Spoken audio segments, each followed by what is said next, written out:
Alright, buckle up, because today we're talking about one of the most absolutely bonkers, messed up things to ever happen in papal history. We're talking about the Cadaver Synod, or as I like to call it, the time a pope put a dead pope on trial. First, let's set the scene, the 9th century in Rome. Imagine Game of Thrones, but with more robes and less dragons. Popes were getting elected, then exiled, then dying under mysterious circumstances. It was utter chaos for the papacy. Enter Pope Formosus.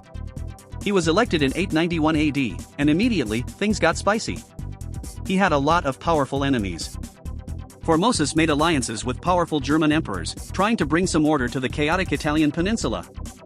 He crowned Lambert of Spoleto as Holy Roman Emperor, which was a huge political move at the time. But then, he crowned another emperor, Arnulf of Carinthia.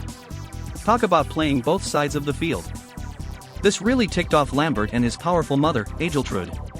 They wanted Formosus gone. Formosus had also been excommunicated years prior, then reinstated. His past was always haunting him. Finally, in April of 896 AD, Pope Formosus died. Most accounts say he died of a stroke, which is kinda boring. Everyone probably thought, well, that's the end of that political headache. Oh, how delightfully wrong they were. After Formosus, there was a rapid succession of short-lived popes. The papacy was still a political hot potato. Then, Pope Stephen VI, sometimes called Seven, was elected. He was a protege of Lambert and Agiltrude. Stephen VI harbored a serious grudge against Formosus, even after Formosus was 6 feet under. Driven by political vendetta, Stephen VI came up with a truly unique way to deal with his predecessor. He decided to put Pope Formosus on trial. Yes, you heard that right. A trial for a dead guy. This wasn't some symbolic gesture. Stephen VI meant to literally put Formosus's decomposing body on trial. By this point, Formosus had been dead and buried for about 9 months. Let that sink in for a moment. Imagine the smell. Seriously. They had to dig him up, which is a process known as exhumation. Can you imagine being the poor soul ordered to exhume a pope who's been decaying for nearly a year?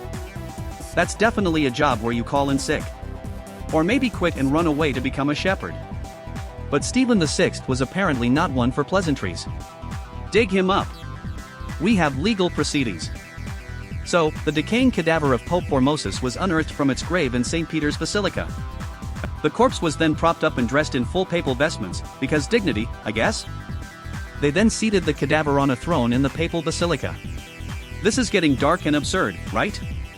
A deacon was appointed to stand next to the decomposing body and answer on its behalf during the trial. Can you imagine the charges? How do you plead, Your Holiness, to the charge of improper election procedures? The cadaver, surprisingly, offered no defense. I guess it was taking the 5th, or the 6th, in this pope's case.